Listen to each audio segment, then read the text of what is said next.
At what point did you start looking into multifamily? I think right after the drunk driver hit this house. Wow.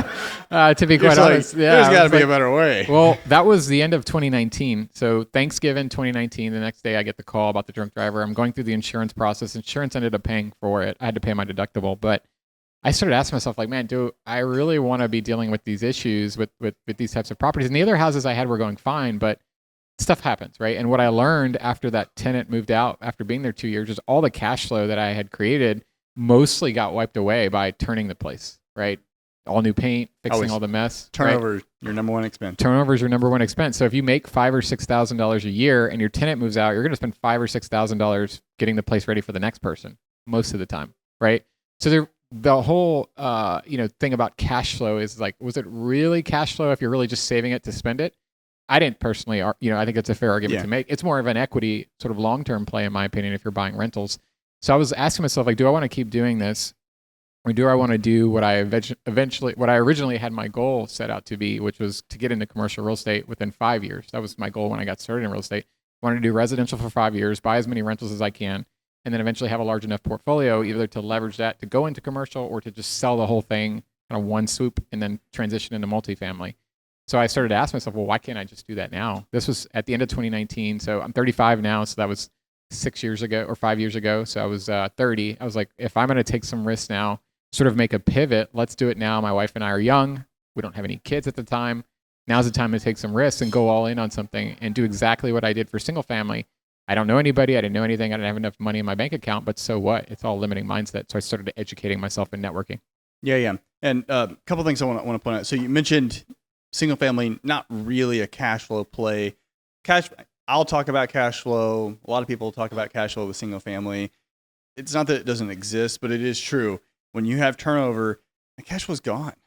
Like even budgeting for CapEx, vacancy, repairs, it's not enough. It really isn't a cash flow game. It is a wealth building game, and it can make you a lot of money. Find one house a year, 1-2 rentals a year, do that long term, ton of equity. Cash flow, not so much. Multifamily is a different story. Now, you originally wanted to get into commercial, but your strategy was, hey, I need a lot of money, so I'm going to build that through single family and then leverage into multifamily. Now, you've since learned that if you want to get into multifamily, you can actually just get into multifamily, right? Yeah. You don't have to take the single. There's no book that requires that you step on the single family stone first. Nope. Yeah, and that's again, I keep using the phrase limiting mindset. A lot of people think I get the question all the time, like, oh, you're in multifamily. Does that mean you have your real estate license? Does that mean you did this first? And the answer is no.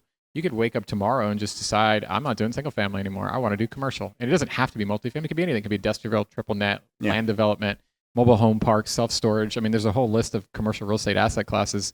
And that's what I did. I just woke up at the end of 2019 and I talked to my wife about it. And she was like, okay, just don't lose all our money. That's all she said. And I did it. So come early 2020 is when I really January, the new calendar year turned, and I'm always a big goal setter, not like a resolution guy, because I feel like those don't ever last, but like a goal setter. And I was like, this year is my year. I'm going to get into multifamily. Let's go at it. So how'd you get involved in this deal? Yeah, so this was the first deal that I did. It's now called the Sophia. It was Canyon Club at the time. And this is my first multifamily transaction. So kind of timeline-wise, I get into multifamily at the beginning of 2020.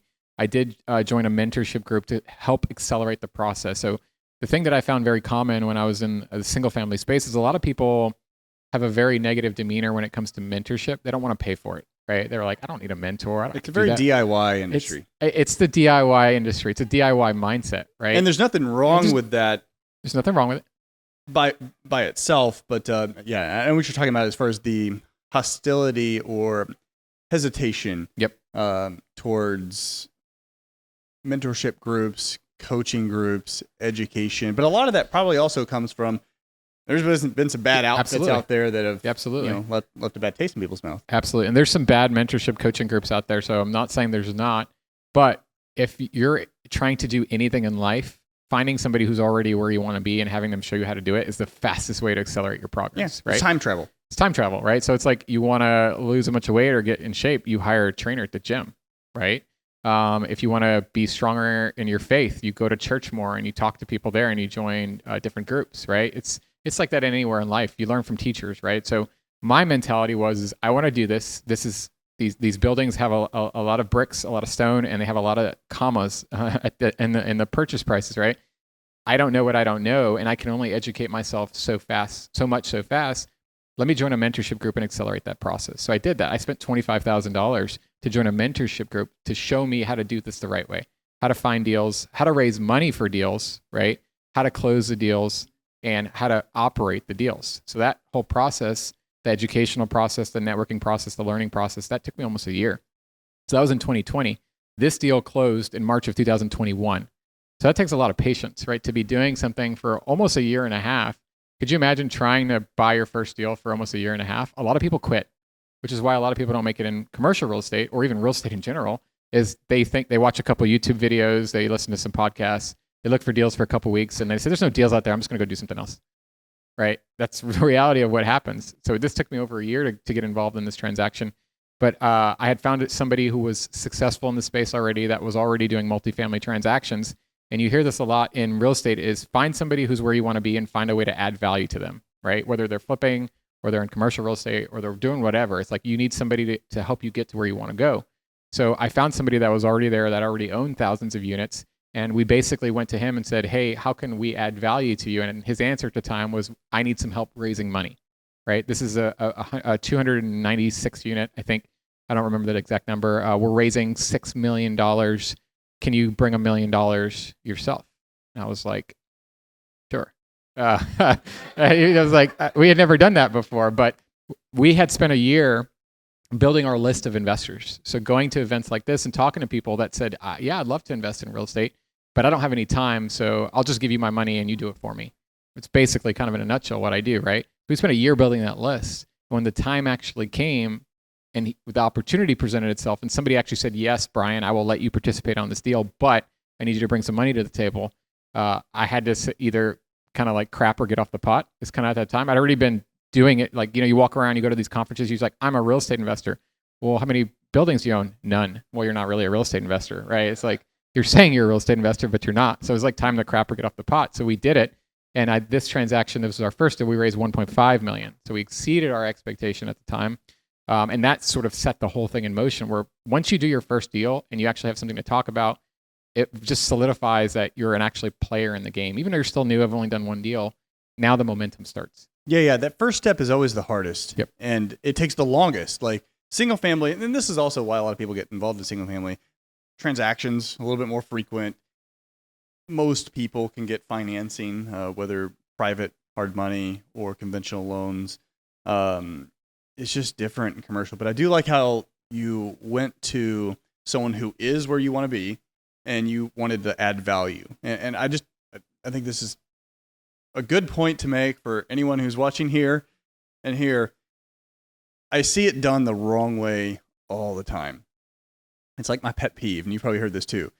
The wrong way would be, hey, can I take you out for coffee? I knew you were going to say that. I knew you were going to say, I can only drink so much coffee. Yeah. Or can I pick your brain? Yep, can I buy you lunch? Because I guarantee you, like that person who is already doing stuff and they're busy, like saving them $12 on lunch or $6 a coffee, not really doing a lot for them, bringing them a deal.